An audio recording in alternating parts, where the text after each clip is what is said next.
sigue ya para finalizar la jornada de hoy Bernardo Vasco, ahí está el papelito, Bernardo Vasco del Archivo de Bogotá.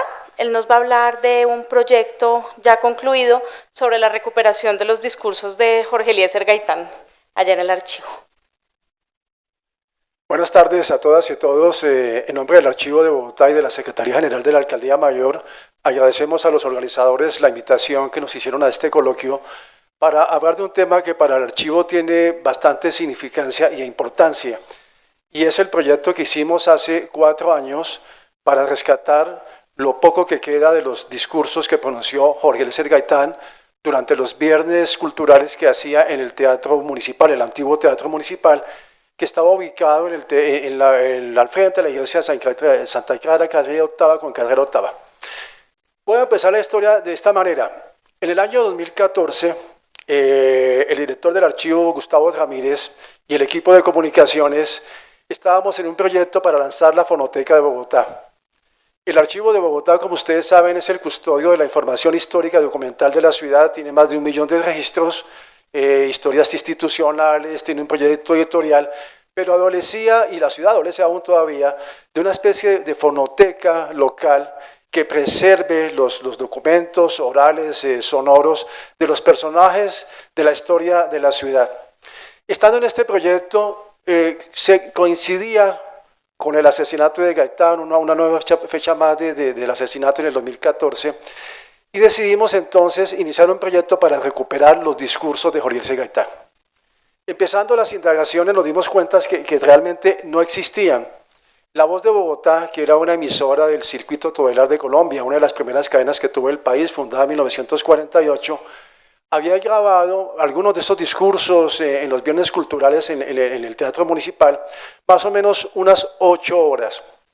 Estuvimos indagando con los estudios de la emisora y la verdad es que, y esto puede no ser exacto, a las semanas siguientes del asesinato, por orden de los propietarios de la emisora, las matrices en las que se habían grabado los discursos fueron destruidas.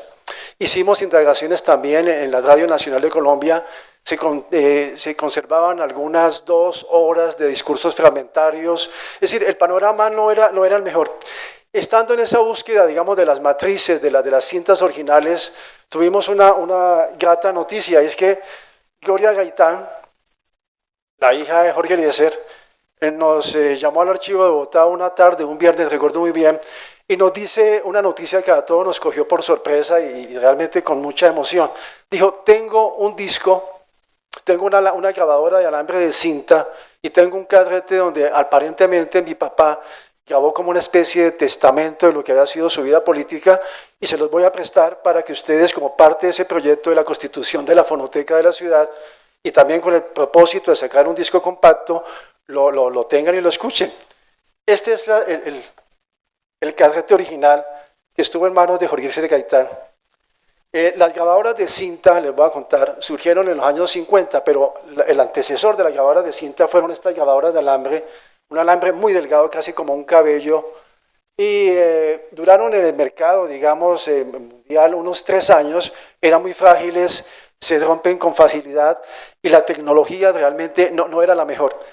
Sin embargo, nos entusiasmamos con el proyecto, con la idea de que pudiéramos tener algún documento sonoro de Jorge Eliezer Gaitán, y empezamos en la búsqueda de los aparatos reproductores de estos carretes de alambre. Estas son las grabadoras en las que se reproducían estas cintas, y en esa búsqueda pues escribimos a México, a la Fonoteca Nacional de México, escribimos a la Voz de América, indagamos con el Radio Nacional, y nadie tenía una reproductora de alambre, y digamos que ese era un reto que nos pareció en un momento insalvable. Hasta este año, 2014, los discursos de Gaitán habían sido editados en un proyecto fonográfico en el año 1968, bajo el título de Caudillos y Muchedumbres. Este era lo único que se sabía, o por lo menos era el único soporte donde se conservaba más o menos unos 40 minutos de los discursos de Gaitán. Un poco desalentados, pues porque pensábamos que teníamos un testimonio histórico, digamos, de sus discursos, encontramos a Carlos Sánchez. Carlos Sánchez es un ingeniero electrónico y hace unos 25 años tiene en Colombia lo que él llama el Museo de las Telecomunicaciones. Con él conseguimos una grabadora de alambre y un día determinado fuimos con este carrete de cinta a escuchar lo que supuestamente era el legado póstumo de Jorge Eliezer Gaitán, un documento donde él dejaba su legado político, en fin, hacía un análisis de eso. Lo pusimos con toda la emoción del caso en estas máquinas reproductoras que ya no se consiguen, son piezas de colección. Pusimos las grabadoras, estábamos filmando, pues, esperando que la voz emergiera. Pasaron 5, 10, 30, 45 minutos, una hora. Al final el carrete se rompió. Finalmente no encontramos ni una sola palabra, ni ningún testimonio del líder liberal. No supimos qué pasó. Gloria Gaitán nos dijo, es posible que en los 70 años que este carrete duró guardado, se hubieran borrado las cintas, o que alguien lo hubiera borrado, o que hubiera pasado por encima de un electroimán, un parlante, en fin, no había nada ahí. Sin embargo, esto no nos desanimó. Seguimos en la búsqueda de los registros sonoros y en los mercados de las pulgas, con los fragmentos de lo que teníamos en Radio Nacional, pues pudimos reconstruir más o menos unas 7 horas de lo que fueron los discursos de Gaitán en los viernes culturales, como ya le decía, en el antiguo Teatro Colombia. Nosotros mismos, con este tocadiscos que ustedes van aquí y un software libre que se llama Audacity, iniciamos el proceso de digitalización de las cintas. Reconstruimos casi todo el material que pudimos hallar. Alguien nos mandó fragmentos de discursos, alguien de Medellín, otra persona desde Santander, y nos dimos a la tarea de reconstruirlos digitalmente. Fue un proceso que nos tardó más o menos unas 3 semanas, casi un mes, tratando de respetar, digamos, el sentido del discurso, que no se perdieran ninguna parte de lo que había él pronunciado en estas alocuciones, y además tratando de respetar los silencios, las pausas dramáticas que tenían los discursos, que generalmente eran improvisados.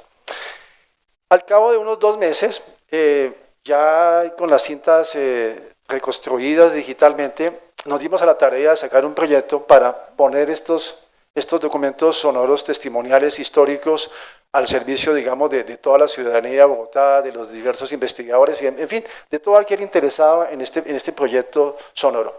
Les estoy mostrando algunas imágenes del proyecto de diseño del label del proyecto, la presentación que hicimos de este CD, que lo tengo acá en mis manos, y decidimos hacer un proyecto de 4 CDs en los que digamos, ponemos a disposición algunos discursos que por su importancia política o histórica nos parecieron importantes de enseñar. El primero es El lenguaje de los oligarcas, una serie de discursos donde él hace un poco una crítica al estamento político colombiano. Otro, La vida de los hombres, de los honores, el amor por las mujeres, discursos en los que él hace una especie de reivindicación del papel de la mujer en la sociedad colombiana. Otros discursos más o menos que se enmarcan de lo que nosotros llamamos El hambre no tiene color político, etcétera, etcétera. Así hicimos 4 CDs que pues, editamos en un proyecto que hicimos con RTBC, con Señal Memoria y con la Alcaldía Mayor de Bogotá. Al final del proyecto, cuando ya teníamos, digamos, ya los registros digitalizados y ya el disco en producción, decidimos hacer un lanzamiento en la Feria del Libro de ese año, del año 2014. Nos inventamos unas estaciones de sonido para que la gente que estuviera en la feria pudiera escucharlos, opinar sobre ellos. Y fue un evento maravilloso. Yo creo que tuvimos más de 10.000 invitados, regalamos más o menos unos 10.000 discos también, de 4 CDs cada uno de ellos, con los documentos sonoros. Aquí ustedes están viendo imágenes del proyecto en la feria. Los niños se sentaban, escuchaban. Mucha gente no había escuchado a Gaitán nunca en su vida, sabía de su trayectoria política, sabían de su asesinato y demás, pero poca gente lo había escuchado. Hacía 60 años se había editado el último LP, el último long play con discursos, ya estaba fuera de catálogo, la persona que los editó falleció, esas matrices, insisto, se habían perdido, entonces realmente era como un momento para nosotros muy importante en el que la gente por primera vez escuchaba los discursos de Gaitán. Aquí aparece Gloria Gaitán con el entonces director del Archivo de Bogotá, Gustavo Ramírez, durante la presentación del proyecto en la Feria del Libro. digamos, a grosso modo, este es el proyecto, digamos, de cómo la digitalizamos. Pero el tema era qué estrategia usar también para que estos discursos no se perdieran y que hubiera una especie de apropiación social de esta memoria, de estos discursos. Como les digo, imprimimos, mandamos a hacer 15.000 CDs, los distribuimos en algunas universidades, centros de investigación, a los investigadores que iban al archivo de Bogotá, que aún van, porque aún tenemos, los regalamos, los subimos a la página web también para que la gente lo escuche, y como les digo, hay 11.000 personas, 15.000 personas que en Bogotá, digamos, son hoy poseedores de este material que para mi modo de ver es histórico y es incunable. Aquí está Álvaro Castillo, director de la emisora HJCK, también lo invitamos al lanzamiento de la Fonoteca de Bogotá y al lanzamiento de este proyecto. Desafortunadamente él falleció antes de que hubiéramos hecho un convenio en el que íbamos también a dar a conocer las voces de los poetas y de los escritores que la HJCK grabó a lo largo de 50 años. Fue un proyecto que quedó trunco, pero que, bueno, de todas maneras, el archivo sigue digamos, con la voluntad política de constituir una fonoteca de sonidos. Ahora les cuento en qué estamos, bueno, imágenes más del proyecto. Pero yo quiero que ustedes escuchen algunos fragmentos del discurso de Gaitán antes de digitalizarlos y después cuando ya quedaron digitalizados. Vamos a poner, bueno, hubo un debate entre historiadores, archivistas, sobre si estas cintas debían ser restauradas digitalmente en el sentido de eliminar el scratch, los ruidos producidos por las matrices viejas y cómo digamos, exponerlos ante los oyentes. Hay quienes dicen que se debía mantener tal como estaban grabados, con las imperfecciones tecnológicas de la época. Otro sector decía, no, hay que digitalizarla, quitar el scratch, quitar el sonido. Yo particularmente era de la opinión de que cuando se grabaron estas matrices, pues no tenían ruidos de fondo, es decir, aunque la tecnología era obsoleta en los estándares de hoy, digamos, eran limpias. Entonces, decidimos hacer dos proyectos, digamos, dentro del mismo CD, unos los discos sin digitalizar, es decir, con el ruido de las rayas del tiempo, y luego el mismo sonido, pero digitalizado. Vamos a poner el primero, si me permite el señor que está allá en el estudio, en el control. Este se llama En pie por los oprimidos. Es un discurso que Gaitán pronuncia el 5 de mayo de 1946 y en el que anuncia su candidatura a las presidenciales de ese año.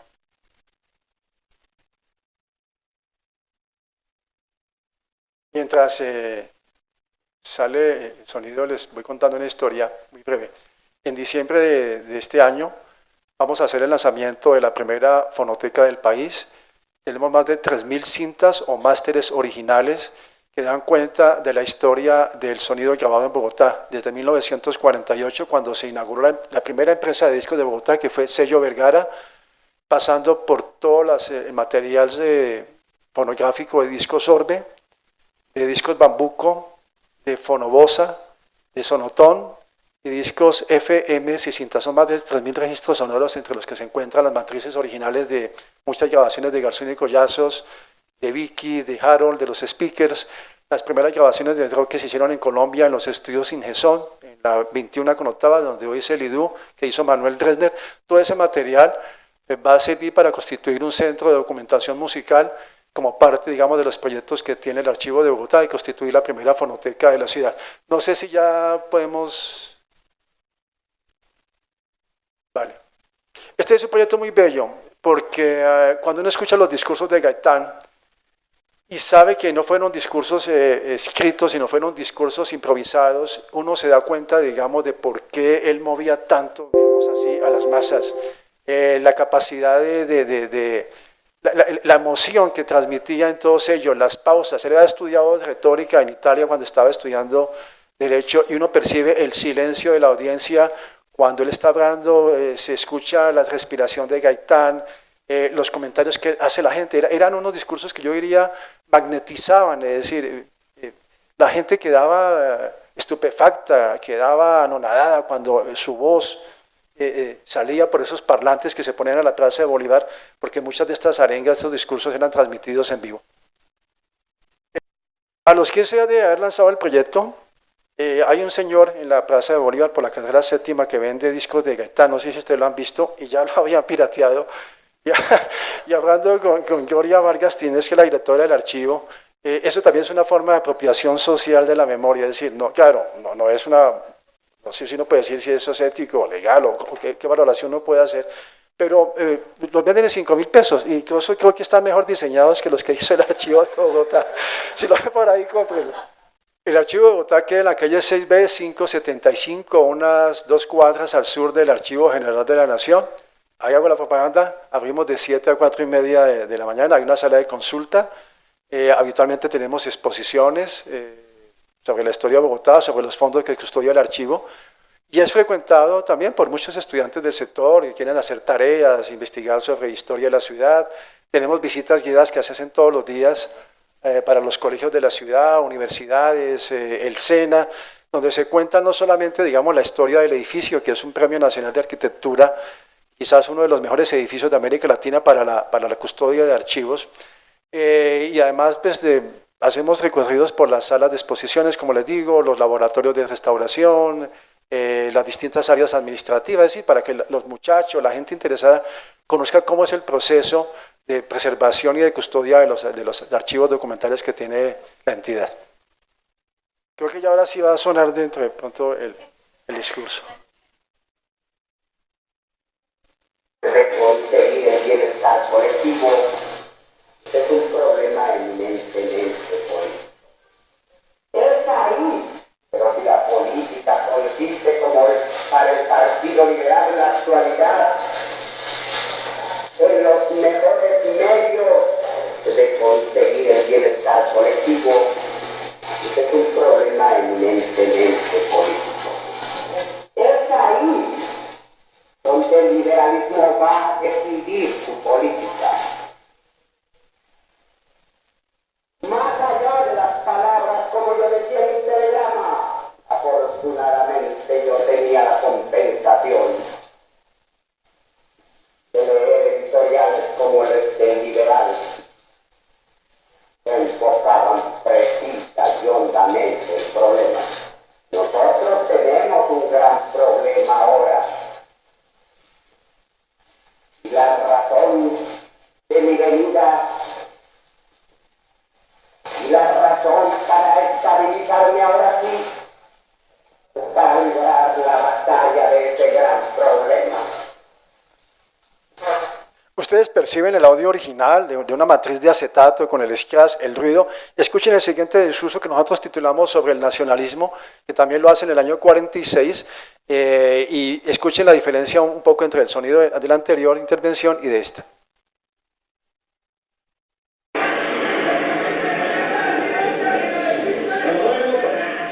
Le ruego el favor de guardar silencio, por una sola razón.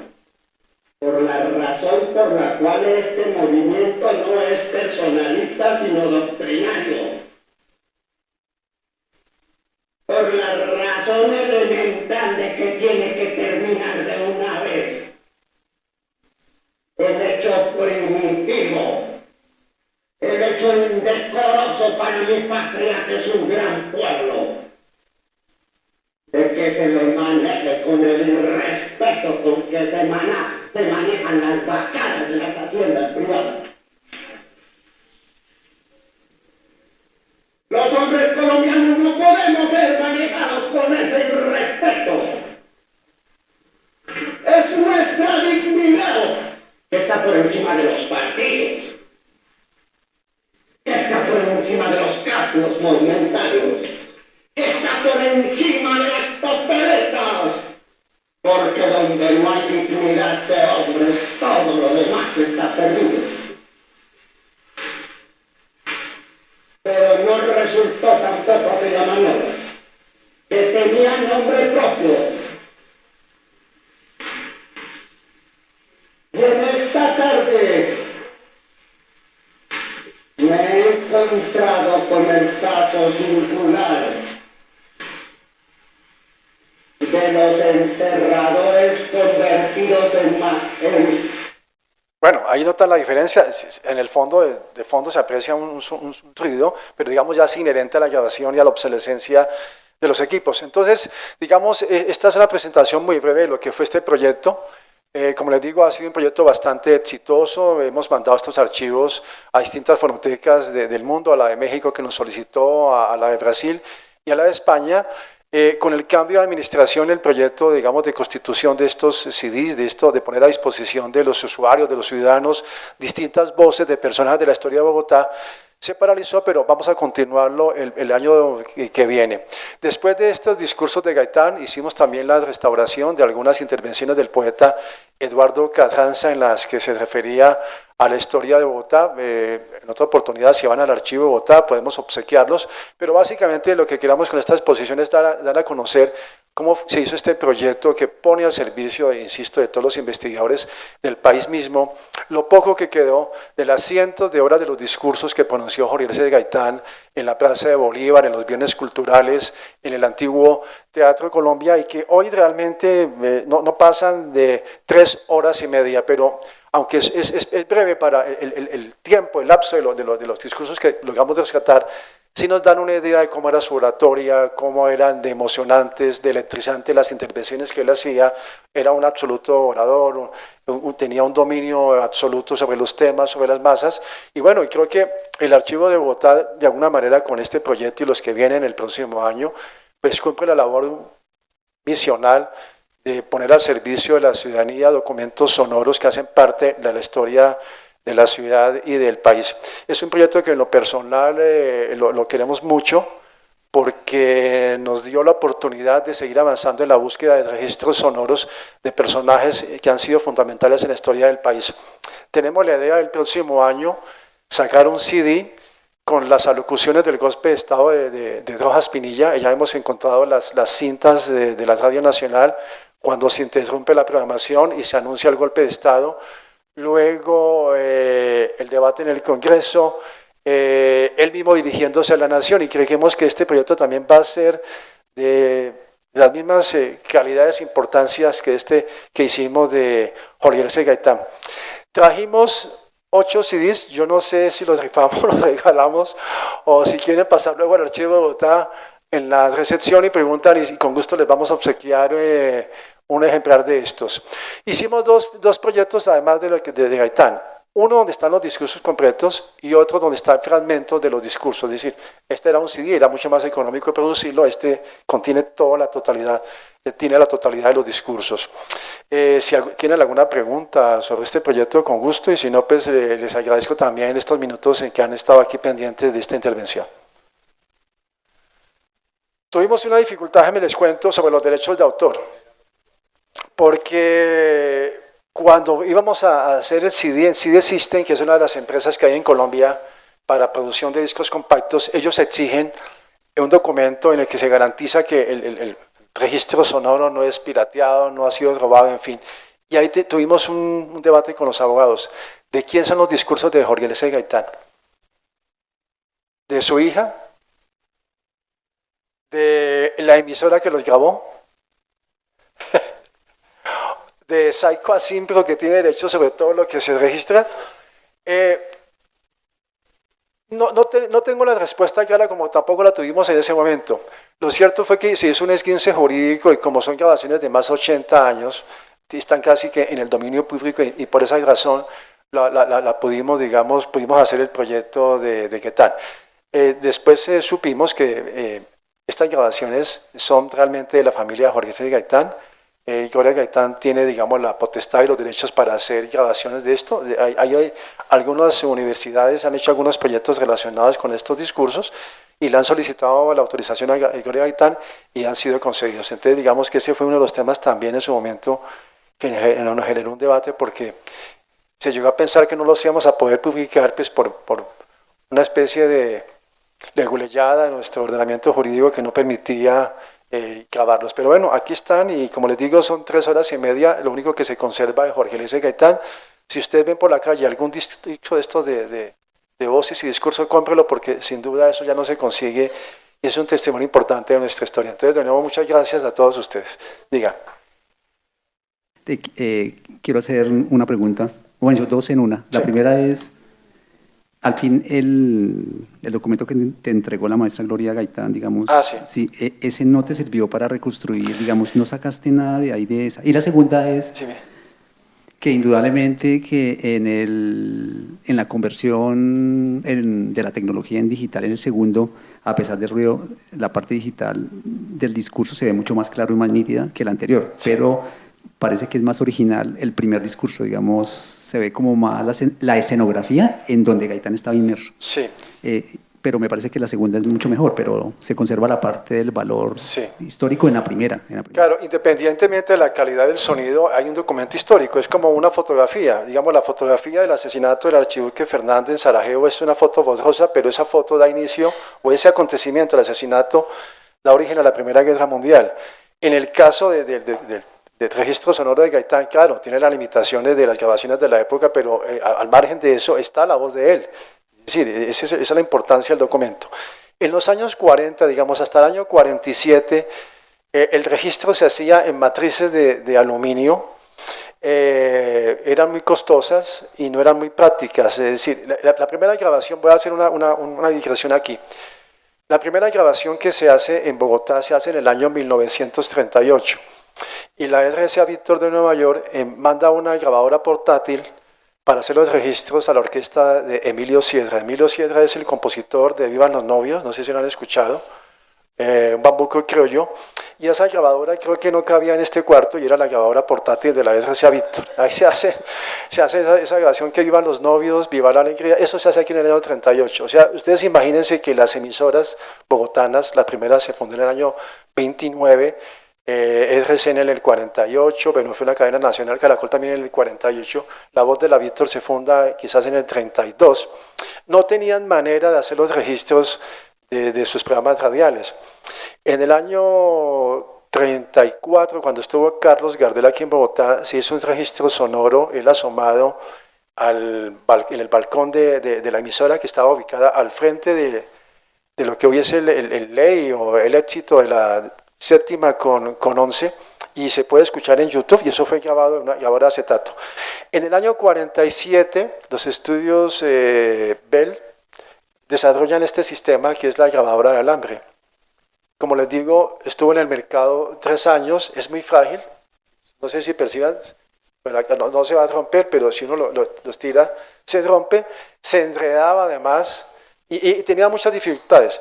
Son los alemanes en el año 51, digamos durante el régimen nazi, que desarrollan la cinta magnetofónica y que conocemos hoy como la cinta de carrete abierto. A partir de ahí, digamos, se pueden grabar y borrar, es decir, entonces, con relación a su pregunta, sí, evidentemente las grabaciones son muy dispares, algunas tienen mejor sonido, otras no tanto, porque eso ha dependido de cómo se conservaron las matrices, pero digitalmente se puede hoy eliminar cualquier ruido de fondo, pero digamos, quisimos dejarlo así, primero porque no teníamos la tecnología ni el dinero para hacerlo, pero además porque, digamos, estaba el registro, lo importante era que la gente pudiera escuchar esas alocuciones, digamos, ese fue el propósito del Archivo de Bogotá.